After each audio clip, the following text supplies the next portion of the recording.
Hello, bonjour, je m'appelle Okwakanza. Suivez Ligablo sur toutes les plateformes. Et avec Merveille Mafuta. Ligablo interview.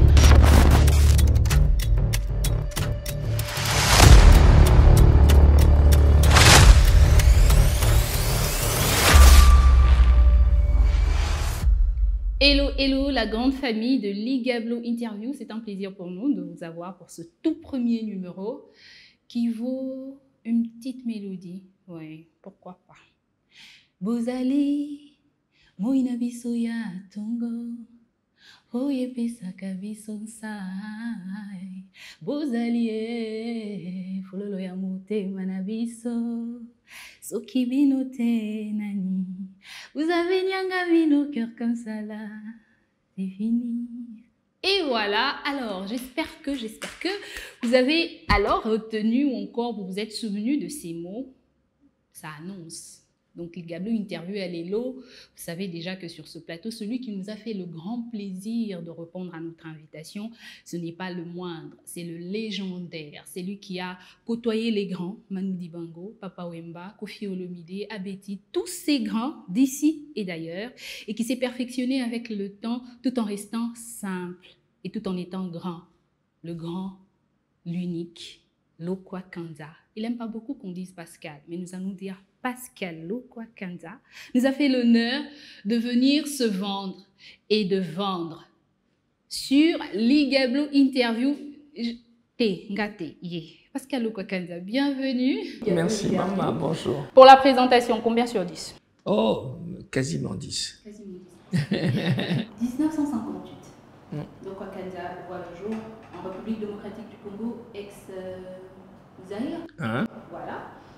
C'est quand même assez loin d'un père travailleur, d'une mère qui n'est pas d'ici. Non, qui est du Rwanda. Oui, on ne le sent pas en voyant Pascal, en écoutant Pascal Lokwakanza. Comment vous avez su jouer dessus? Est-ce que vous savez exactement ce qui nous relie au Rwanda, l'histoire qu'a les deux peuples, que partagent les deux peuples, qui n'est pas facile ou encore de plus aisé? Comment vous avez fait? C'est l'histoire des hommes, des humains. Moi, je pense que c'est un peuple qui a toujours été ensemble. Et après, tu as des accointances, tu as des idées bizarres de certains hommes politiques qui parfois fait que nos peuples se divisent de temps en temps. Mais l'humain en lui-même restera toujours quelqu'un ou une personne qui a de l'amour pour les uns et les autres. Après, il y a des, comme je disais, des problèmes des fois économiques, politiques qui nous divisent. Oui, vous êtes dans le pain, on ne choisit pas sa famille, vous avez dit. On ne choisit pas sa famille. Maman est de là, papa est d'ici. Exactement. Donc, vous êtes forcément pris dans cette histoire de la guerre qui se passe à l'est de la RDC. Absolument. On en parle tous les jours. En tant qu'artiste, vous n'avez jamais chanté cette question. Pourquoi? Absolument. C'est un choix? Non, non, je le chante. Je le chante, c'est dans mes chants. Comment? Ben, il existe, si tu regardes mes chansons, tu le verras. Je parle de ça, je parle de cette séparation qu'ont certaines personnes qui vivent dans l'Est. Et je parle aussi de cette rupture qui est en moi aussi. Cette sorte de l'âme qu'on brise en deux. Parce que quand mes deux parents sont en conflit, c'est moi qui ramasse les pots cassés. En tant qu'enfant? Exactement. Et voilà, Pascal Lokwa grandit très rapidement. On se dit, ce ne sont pas les maths, ce n'est pas la littérature, c'est beaucoup plus quelque chose de plus fort. Très rapidement, très jeune, vous faites ami avec la guitare. Vous allez même perfectionner cette guitare en allant vous inscrire au conservatoire. Exact. Est-ce qu'en vous, au coin de votre cœur, il y avait cette impression ou encore ce grain qu'on se dit, non, demain il y a quelque chose, donc il faut que je reste dans ce que j'aime? Ça a commencé beaucoup plus jeune que ça. À quel âge? À l'âge de 8 ans. J'étais un dimanche, je suis allé à l'église comme tout le monde, dans une église catholique, et puis j'entends des enfants de mon âge qui chantent comme des anges. Je me dis, waouh, j'aimerais tellement faire comme eux. Et là, je suis allé voir le dirigeant de la chorale. Je lui dis, il s'appelle Faustin Moulelembi. Je dis, j'aimerais chanter. Il dit, ah bon? Il me fait un test, il dit, ouais. Perfectible. Il faut travailler. Et c'est comme ça que j'ai commencé. En famille, est-ce qu'on vous a tout de suite pris au sérieux lorsque vous avez dit, papa, je vais être chanteur? Non, papa n'a pas eu la chance, ni moi non plus, de lui présenter cet état de lieu. Mon papa est mort, j'avais l'âge de 8 ans, justement. Donc, il n'a pas pu m'écouter, malheureusement. C'est maman, alors? Maman qui a grandi avec moi. Maman m'a jamais dit c'est bien ou pas bien. Maman m'a laissé faire. Et ça, je lui dis merci énormément parce que, en tant que parent, un enfant a besoin d'avoir cet espace où tu le laisses faire. Parce que quand un parent ne dit pas non, c'est un oui quelque part, simulé qui est là. Mieux. Aujourd'hui, on peut se permettre de vous poser la question, de te poser la question. Lorsque tu observes ta carrière, ta vie en tant que Lokwa Kanza, à un certain moment, il t'est arrivé de te dire que j'arrête, ou l'idée d'arrêter à traverser l'esprit de Lokwa? Non. C'est maintenant que cette idée est venue. Pourquoi? Je me dis que j'ai 64 ans bientôt. Ça se voit pas, le style. C'est gentil. Et que j'ai tellement envie maintenant de plus me donner le peu que je connais, être au service des jeunes. C'est plus là où j'ai envie d'aller. Et de la transmission? Exactement, c'est ça qui me tire le plus dans la tête. Comment vous allez faire? On en parle déjà. Comment vous allez faire? J'aimerais qu'on me donne la chance de construire une école de musique. En RDC? En RDC, bien sûr, à Kinshasa, au départ. Et puis après, on verra si c'est possible de faire dans d'autres endroits du Congo. Mais d'abord à Kin. Mais est-ce que vous pensez que le style de Lokwa avec la jeunesse d'aujourd'hui, Lokwa pense-t-il convaincre en tant que professeur? On va se dire, non, le style avec Lokwa Kanza, j'ai rien. Lokwa la bac, Nicolo, rien. Mais est-ce que, en tant que professeur, vous pensez convaincre? Moi, je pense, ça c'est, bon là au Pessinga, occasionnel, moi je pense que ma musique, comme la musique de Jean Goubal ou Céline Banza ou d'autres, c'est des musiques qui vont perdurer longtemps. C'est des musiques qui touchent l'âme et le cœur de la personne. Les musiques dansantes, elles sont superbes, elles sont belles, mais des fois, ça se perd dans le temps. Hein, on passe à un nouveau rythme, à d'autres danses. Plus rapidement. Voilà. Quand tu prends à l'époque, à nos époques, les Sumjum, il y en avait tellement. Aujourd'hui, il n'y en a plus. Mais par contre, toutes les musiques douces existent toujours. Les musiques qui touchent les cœurs, c'est des musiques qui restent, c'est comme le classique ou le jazz. Ça reste pour toujours. Très concrètement, qu'est-ce que vous souhaitez apprendre à la jeune génération? Le goût de la musique, la persévérance, la foi en ce qu'on fait, et surtout un truc qui me tient à cœur, j'aimerais tellement un jour, mais vraiment, moi je ne l'ai pas fait, à un certain niveau, je suis arrivé à un endroit, mais bon, pas plus, j'aimerais un jour qu'on ait des jeunes gens, de Congolais qui sont dans des hit parades mondiaux, qui sont numéro 1, numéro 2, numéro 5, des choses comme ça. Je parle dans le monde, je ne parle pas en Angleterre ou au Portugal ou en France, non, je parle sur l'échiquier mondial. Vous avez parlé tantôt de Jean Goubal, Kalala. Dans votre carrière en tant que compositeur, chanteur, multi-instrumentiste, parce que ce n'est pas que la guitare que vous maîtrisez avec autant d'art et autant de souplicité, vous avez travaillé avec beaucoup d'artistes musiciens qui vous ont permis, d'une manière ou d'une autre, qui vous ont lancé, et vous avez grandi à côté d'eux. Quel est l'artiste musicien qui a plus marqué l'esprit de Lokwa et qui a poussé Lokwa à se donner davantage dans la musique? Waouh, c'est une question difficile. Je dirais que ils sont plusieurs en fait. À chaque rencontre, j'ai appris des choses. La première personne avec qui je travaillais, c'était le vieux Nsimba Vuvu, qu'on connaît peu. Ensuite, c'est Betty Masikini. À Betty Masikini, j'ai été vraiment dans une grande école où j'ai appris. Vous avez débuté là-bas? Absolument, j'ai appris la rigueur. J'ai appris à jouer la guitare électrique. Ouais. Comme quoi? Ah ouais, Abeti, c'était une femme incroyable. Beaucoup de gens ne connaissent pas cette dame. Elle était en avance, elle était beaucoup, vraiment précurseuse, si on peut dire ça. Et ensuite, j'ai quitté Abeti pour aller en Côte d'Ivoire. Côte d'Ivoire, la France. Là, je suis tombé entre les mains de Manu Dibango. Voilà encore une autre école. Au côté de ce grand Manu Dibango, Oh là là là. qu'est-ce que vous retenez? Ben, j'étais dans une autre dimension, au fait. L'international. 5D. Et Mama Mamatika. horrible, hein? Ma partition, la répétition, tout ça. J'ai essayé quand même parce que c'est un monsieur que j'ai aimé quand j'étais môme. Bon, j'ai eu la chance de le rencontrer au Congo quand j'avais 19 ans avec Abeti.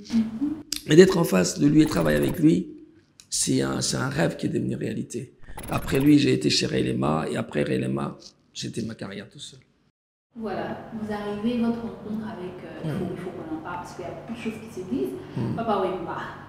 Papa Wemba, c'est vraiment l'esprit quinois. Et vous, moi, Nanda, quoi? La rencontre de rupture ou encore ça s'est fait paisiblement? Non, la rencontre a été historique, Papa Wemba et moi. Ouais. Le mot est bien choisi. Ouais, parce que c'est un grand monsieur que j'ai toujours aimé depuis que j'étais petit.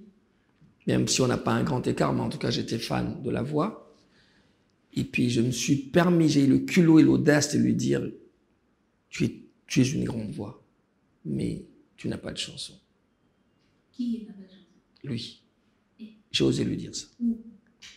On était à Paris. Tu es qui pour dire ça? Je te jure. Vraiment, pour moi, on les a bien.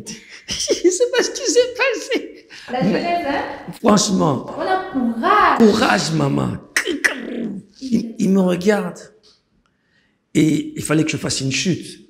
C'est bien beau de tirer en haut, mais la suite, c'est quoi? Vous avez capté l'attention, maintenant il faut... Ouais, il faut dire ce que tu as envie d'exprimer. Je dis, moi, je pense que tu es une grosse star du Congo et de l'Afrique. Le jour que on te donnera la chance d'avoir des grandes chansons, pour moi, tu es une star mondiale. Là, j'ai senti quand même une sorte de... C'est en quelle année? Waouh! On est à 94 par là, ou 80... Ouais, 94 par là. 94. Ouais. Et donc, Wemba continuait sa carrière, moi je continuais mon chemin, je venais juste de faire Shadow Dancer, qui a été un gros succès en France, un peu partout. Et là, il fait un premier album, Voyageur, où il m'invite juste en tant que choriste, arrangeur des chœurs sur Hello Belinayo, Maria Valencia. Voilà, c'est moi qui fais les arrangements avec une Sénégalaise qui s'appelle Julia Sa. Et deuxième album, et puis bon, amène tes chansons là. Amène tes chansons. Les chansons que je vais chanter, puis je serai star. Maman, amène ça. Et je lui en ai amené 13, il en a pris 4. En fin de compte, ça a été 5 parce que je le fais écouter un jour au studio. On était en train de travailler. Il me dit, qu'est-ce que tu fais en ce moment? Je dis, je prépare mon album aussi. Et il dit, fais écouter. Et je lui fais écouter. Take me by the hand, show me the way I can go. Abi, je veux ça. J'ai pris la chanson, j'ai mis dans son album. On a travaillé, il a fait les paroles, j'ai fait les musiques. Et ce qui a été vraiment magique au studio, c'est que j'ai eu la chance, l'honneur de coacher ces grands messieurs, vocalement parlant. Il m'a laissé cette occasion de le faire. Et bon, j'aime pas trop en parler parce que j'ai beaucoup d'émotions qui me remontent. J'ai jamais accepté la mort de Papa Wemba. Mais bon, je vais faire très court. Ça s'est très bien passé. L'album, à sa sortie, a vendu plus de 650 000 albums. Chose qui était phénoménale à cette époque-là. Il te dit quoi, lui? Oh, il me le dit pas, mais il me fait savoir par les gens, par les télés qu'il faisait. Il disait que, voilà, c'est grâce à Pascal. Et moi, je lui dirais, même là où il est, c'est grâce à toi, papa. Parce que c'est sa voix. Nous, on est juste de serviteurs. Moi, en tant qu'arrangeur, producteur, je lui ai juste simplement donné un plateau, une sorte de socle où le diamant qu'il est pouvait s'exprimer. Ouais. C'est vrai lorsqu'on vous entend parler, on sent que l'émotion elle monte, mais il me faut poser cette question. À Numabo, là où il livre ce concert-là en Côte d'Ivoire, vous étiez où? J'étais à Paris. Alors, la nouvelle, elle tombe. La nouvelle tombe le matin, j'y crois pas. Je crois que c'est une grosse blague, un gag. Je vais sur Internet, je regarde les images. La scène vous fait quoi à vous? Est-ce que vous êtes artiste? Je veux savoir ce que vous ressentez à la minute où vous voyez ce qui s'est passé et comment papa nous a quittés. Maman, c'est un choc énorme. Pour moi, j'ai du mal à parler de ça parce que j'ai pas cru au fait. Je croyais que c'est un gag, mais quand tu vois comment il tombe, tu te dis waouh, c'est vrai. Et ensuite, j'essaie d'appeler un peu partout, que tous les gens proches de lui me confirment que oui, papa est parti. Jusqu'au jour d'aujourd'hui, je crois que j'ai un peu du mal. Je revois papa, un mois avant, on était sur scène ensemble. Un mois avant. Moi, José, cette grande chanteuse ivoirienne, on était au concert de José. Papa était dans ce sens-là, moi j'étais de l'autre côté au coin et la scène ici. Et puis José commence à faire Show Me the Way. Et il appelle papa. Il dit cette chanson, c'est la chanson des papas. Papa monte sur scène. Et je vois papa qui lui parle à l'oreille. Je dis oh. Mais non, le sous la scène, ça. Et j'entends José qui dit ah, excusez-moi, papa vient de me dire que cette chanson, c'est Lokwa qui l'a composée. Il dit, et il m'appelle, il dit viens, on a chanté à 3. Un mois avant la mort. Il y a cette reconnaissance qui sort de Papa Wemba. En tant qu'artiste, en vous, ça crée quoi? Oh, tu sais, ça fait plaisir, c'est un honneur, certes, mais c'est une responsabilité en même temps. Tu t'es dit qu'il faut que je fasse mieux la prochaine fois. Parce que si je suis arrivé à donner cet instant que Dieu m'a offert, parce que c'est pas nous. Nous, en tant qu'humains, on peut se dire, oh, voilà, danger, non. C'est des instants de choc, comme ça, d'un espace qui viennent, tu reçois, mais c'est pas toi, en fait. Et plusieurs albums? 6? Que 6. pas que 6. Ouais. 6 grands albums. Ça, c'est gentil. Ça, c'est toi qui le dis. Non, 6 grands albums, parce qu'à travers ces 6 grands albums, il y a eu le Lokwa Kanza qui s'est formé, qui s'est donné une renommée. Que vous ne... Des fois, vous dites non, beaucoup de prétentions, mais la renommée, elle vous suit. Vous avez d'ailleurs reçu plusieurs récompenses de ce pays ou reconnaissances de la RDC? J'ai été décoré une fois. Ouais, j'ai été décoré une fois. Et puis, je pense que le plus beau cadeau que j'ai au jour d'aujourd'hui, c'est l'amour du peuple. Ouais, ça c'est magnifique. Toi, en tant que... Si on m'aidait aujourd'hui en tant qu'artiste, quel conseil donnerais-tu aux autres artistes pour pouvoir mieux vendre la culture congolaise à l'extérieur? Parce que d'une manière ou d'une autre, on a une musique, on a la mode qui décrit exactement qui est le Congolais. On se vend plus, on nous comprend plus à travers notre culture. Mais pourquoi elle n'est pas bien vendue à l'extérieur? Question difficile, parce que ça demande beaucoup de choses. Quand on est artiste, musicien, on évolue en Gaba ou à Kimbanseke. On n'a pas les mêmes exigences que quelqu'un qui a l'habitude d'aller jouer en Côte d'Ivoire, d'aller jouer dans d'autres pays. L'exigence monte. Quand on commence à aller en Europe, on n'a pas les mêmes critères, les musiciens n'ont pas le même niveau, ainsi de suite. Quand on commence à aller toucher aux States, c'est différent. Donc, quelque part, ça veut dire quoi? C'est ça que j'insiste sur l'école, sur la connaissance. On a besoin de faire en sorte que nos enfants, très jeunes, apprennent la musique, apprennent l'art. Souvent, nous autres, on apprend dans le tas. Oui. Au tâtonner, et puis un jour, nous avons un peu sur chance. Folio. Donc, moi, je pense que dans la musique, il faut tous avoir la même exigence, le même niveau pour la barre. Je ne dirais pas qu'ils athées, je dirais qu'on a besoin des écoles. Il y a l'INA, mais il faut encore d'autres écoles aussi pour d'autres éléments. Je donne un exemple. On n'a pas d'école où les enfants apprennent à écrire des textes, les athées. On n'a pas une école où les enfants apprennent à faire des arrangements, la production sonore au studio. Il n'y a pas. On n'a pas d'école où l'enfant apprend à être ingénieur de son. C'est de ça que moi je rêve un jour de faire, pour que demain, l'artiste, chanteur, compositeur, il soit confronté à la réalité de la vie, de l'industrie. Voilà, c'est très important. Comme ça, il saura où je dois aller. Sinon, il va finir ses éléments, il finit ses gammes, mais après, j'en fais quoi? Il est largué. Loco Kenza, lorsque je te dis Tokos, tu penses à qui? Fali, bien sûr. Et lorsque je te dis dynastie, tu penses à qui? Ah là, c'est compliqué. Dynastie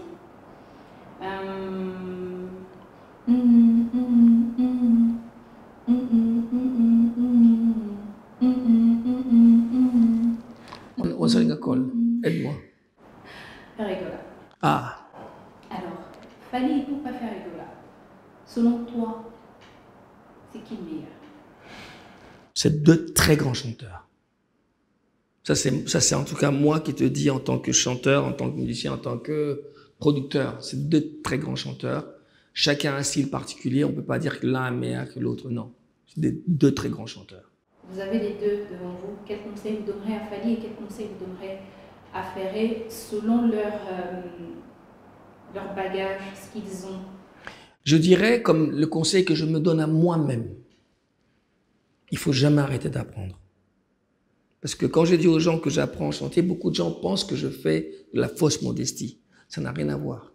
Techniquement parlant, les cordes vocales, c'est des muscles qui n'arrêtent pas, qui ne cessent pas de se développer. Plus tu le travailles, tu le sollicites, plus il te donne un bon rendu. Donc, même à cet âge ici, l'eau continue de solliciter? Complètement. Encore pire. Parce que vous avez beaucoup sollicité pour le nouvel album que vous nous avez servi? Beaucoup. Hein? A cappella.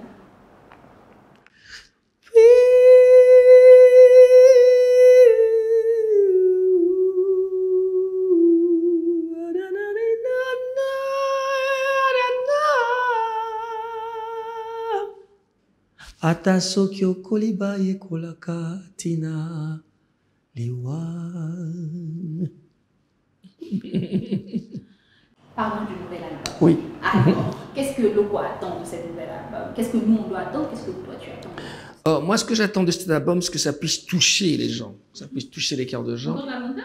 Bien sûr, surtout pour pouvoir les aider. C'est quoi une œuvre d'art? Une œuvre d'art te permet de croire encore plus à la vie, de pouvoir te réveiller en te disant il y a des choses belles aussi en dehors de nos souffrances qu'on côtoie. Et j'aurais tellement aimé être médecin. Oh. Voilà. Mais exactement. Et quelqu'un m'a dit, tu sais, t'inquiète pas, tu sauves des âmes. Je sais pas si c'est vrai, mais voilà, tu sauves et tu guéris des âmes. Donc quand je fais la musique, quand quelqu'un me dit ta musique m'a sauvé, je voulais me faire du mal, j'ai écouté, je suis bien. Ponanga, le but est atteint. La jeunesse, le nom du nouvel album? Moko. Moko comme le commencement, Moko comme l'unité. Tu ressens le besoin de ramener les gens vers l'unité? On en a besoin, tous. Quand je parle d'unité, je ne parle pas que des noirs, je parle des blancs, des jaunes, des rouges. L'humain, si on a autant de problèmes, si on a tant de guerres, parlons maintenant de l'Ukraine, de la Russie et autres, c'est parce que l'humain est centré sur lui-même. Ouais. L'amour est Kimabiso. Il est loin. Et à loin. Et plus il y aura de l'amour dans l'humain, commençons par lui-même, le vrai, on aura moins de ces problèmes-là, sincèrement. Des collaborations, c'est 14 titres? 14. Des collaborations? Il y en a plein. Avec notamment Manu Dibango, Khailema, Richard Bona, Sidiki Diabaté, Charlotte Dipanda, comment il s'appelle l'arrangeur? Chris Walden, qui est l'un des plus grands arrangeurs à Hollywood actuellement, et des jeunes artistes, Pamela Baketana, Grady Malonda, qui est un jeune albinos qui est chanteur sublimissime, Laetitia Magnès qui a fait des chœurs, plein d'artistes. Voilà, pour terminer, pressé par le temps, mais un moment fantastique. Un plaisir énorme. J'espère qu'il est partagé. Vous êtes ramené avec un tout petit instrument. L'ikembe. Et l'ikembe, c'est d'où? L'ikembe, c'est un instrument qui est un peu dans plusieurs pays en Afrique. Ça s'appelait de différents noms. Kalimba, Sanza, Mbira, au Mozambique. Non. Mbira, c'est appelé au Zimbabwe.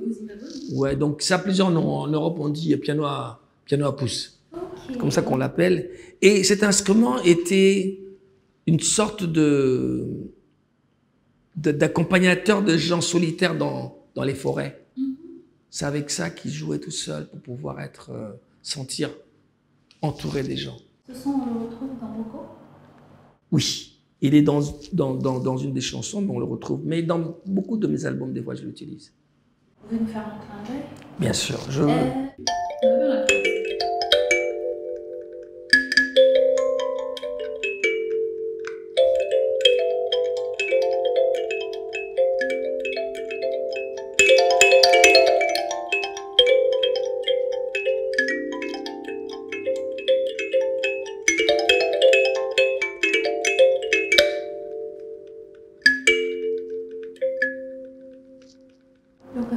Compositeur. Quelles sont les petites paroles qui peuvent accompagner cette mélodie?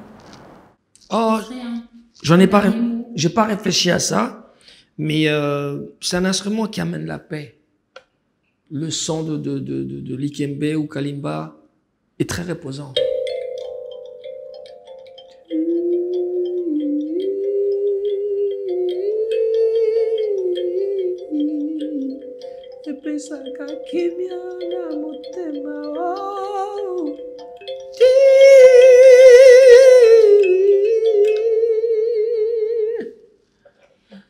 Que dire de plus après ce très bon moment? Merci beaucoup à toi. Avec un grand musicien de la RDC. C'est Tout gentil. un plaisir. Partagé. Un privilège. Merci. J'espère que, Madame, Messieurs, à travers le Gablo Interview, la jeunesse, vous avez, nous qui crions, que nous, à défaut des repères selon des pères, ou à défaut des pères selon de repères, le Gablo Interview a reçu un père, un repère, un modèle, un perfectionniste tout en étant simple. Nous avons retenu que c'est grâce au travail que nous pouvons devenir demain le Kwakanza, que c'est grâce à l'humilité que nous pouvons rester Papa Wemba, même après sa mort, on en parle. Et à travers le Kwakanza, nous avons appris qu'on ne donne à la jeunesse que ce que nous avons reçu et à elle de perfectionner. Quoi de plus à ajouter si vous n'avez pas retenu ce qui a été dit ici, car je le dis toujours et je continuerai à le dire. Je le dis en dehors et aujourd'hui je le dis devant la caméra parce que c'est le tout premier numéro de l'Igablo Interview, c'est le parrain de cette émission. Je vous dis que les paroles s'envolent, les écrits restent, mais dans l'Igablo Interview, il sera question des paroles qui restent dans vos cœurs et qui vont faire en sorte de vous transformer, de vous changer et surtout votre cœur et votre mind. Car il est question d'un état d'esprit qui doit changer. La jeunesse congolaise, elle peut tout et elle pourra toujours faire de grandes choses. Ce pays nous appartient. Et à très bientôt.